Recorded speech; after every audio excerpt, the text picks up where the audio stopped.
Hello दोस्तों, जैसा कि आप देख रहे हो द परफेक्ट इंडिया। आज हम शुरू करते हैं चैप्टर 8 की जो भी अंतिम थ्योरी बची है वो उसको आज समाप्त करते हैं। तो इसके इसके पिछले चैप्टर में हमने आपको पढ़ाया था, थोड़ी थ्योरी कराई थी काय की प्रवर्धन या फिर कुछ और। तो आज हम शुरू करते हैं बीजाणु समागम का जो हेडलाइन है वहां से करते हैं।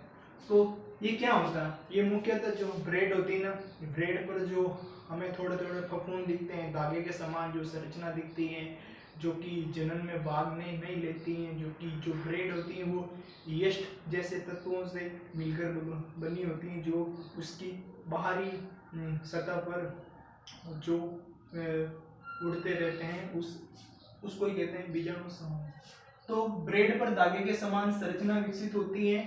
इन पर राइजोपस के कवक जाल होते हैं। किसके? राइजोपस के कवक जाल होते हैं और ये जनन में भाग नहीं लेते हैं और ये बीज भी उत्पन्न नहीं करते हैं। एक चीज याद रखना, जो जनन में वही भाग लेते हैं वही लैंगिक जनन होते हैं जो कि बीज उत्पन्न करते हैं।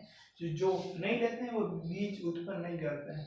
फिर आता है इम्पोर्टेंट जो कि इस चैप्टर में कम से कम 35% इम्पोर्टेंट जो हेडलाइन है वो है पुष्पी पौधों में लैंगिक जनन। क्या? पुष्पी पौधों में लैंगिक जनन। इसमें मुख्यतः दो देखने को मिलते हैं, पुंकेसर या स्त्रीकेसर। तो पुंकेसर स्त्रीकेसर में जब एक होता है उपस्थित उसे कहते हैं एक लिंगी। जब पुंकेसर व स्त्रीकेसर दोनों उपस्थित होते हैं उसे क्या कहते हैं? उभयलिंगी कहते हैं। इसका मुख्य एग्जाम्पल है गुड़ल। जो गुड़ जो हम खाते हैं ना, गुड़, उस पर दोनों ये होते हैं। कौन? दोनों ये लिंग होते हैं। एक लिंग ये पुंकेसर भी होते हैं, स्त्रीकेसर भी होते हैं।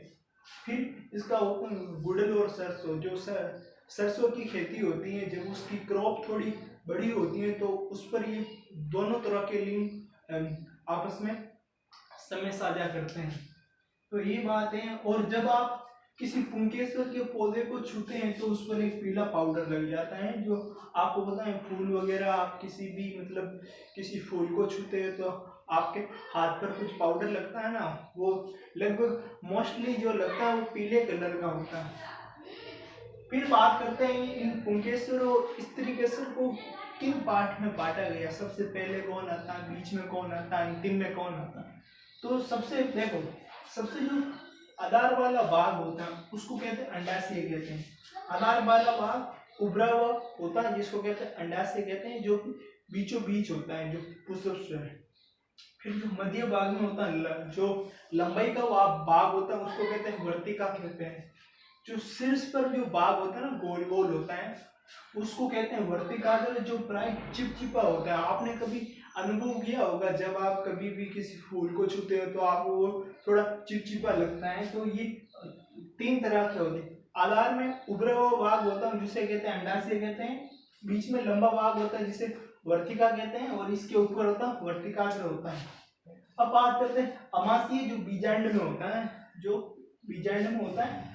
और परागकणों का पुंकेसर से वर्तिकाग्र तक स्थानांतरण को क्या कहते हैं? स्वपरागण कहते हैं। क्या कहते हैं? स्व। जब ये हो गया पुंकेसर हो गया, ये हो गया स्त्रीकेसर हो गया। अब पुंकेसर से जो भी परागकण होते हैं, पुंकेसर में दो चीजें होती है। कौन? परागकण और स्वपरागण होते हैं। जो परागकण है ना, पुंकेसर से वर्तिकाग्र मतलब जो स्त्रीकेसर के शीर्ष भाग तक स्थानांतरण होते हैं या फिर जाते हैं किसी एक्टिविटी के द्वारा, उसको कहते हैं स्वपरागण कहते हैं। ये स्थानांतरण वायु, जल तथा प्राणी जैसे वाहक द्वारा संपन्न होता है। ये आपके वायु के द्वारा भी हो सकता है, जल के द्वारा भी हो सकता है और प्राणी के द्वारा भी हो सकता है, किसी माध्यम में हो सकता है। नेचुरल एक्टिविटी होती है। फिर आता है जो एक बीज होता है। बीज में क्या होता है? बीज में मुख्य होता है भावी पौधा होता है जिसे कहते हैं प्राकुर कहते हैं। एक मूलांकर होता है जिसको कहते हैं भावी जड़ कहते हैं। एक भ्रूण होता है। ये तीन चीजें मुख्यतः बीज में देखने को मिलती हैं, जो कि एग्जाम में क्वेश्चन पूछा जा सकता है। बीज में कौन कौन सी चीजें शामिल होती है? भावी पौधा, प्राकुर, मूलांकर, भावी जड़ और भ्रूण होता है। तो ये वीडियो आपको अच्छा लगा। आज ये चैप्टर 8 खत्म हो गया। इसके बाद में एक चैप्टर बचा है बायोलॉजी का, वो भी हम खत्म कर देंगे। ये वीडियो आपको अच्छा लगा तो प्लीज़ लाइक कीजिए, सब्सक्राइब कीजिए, बेल आइकन जरूर दबाइए। Thank you.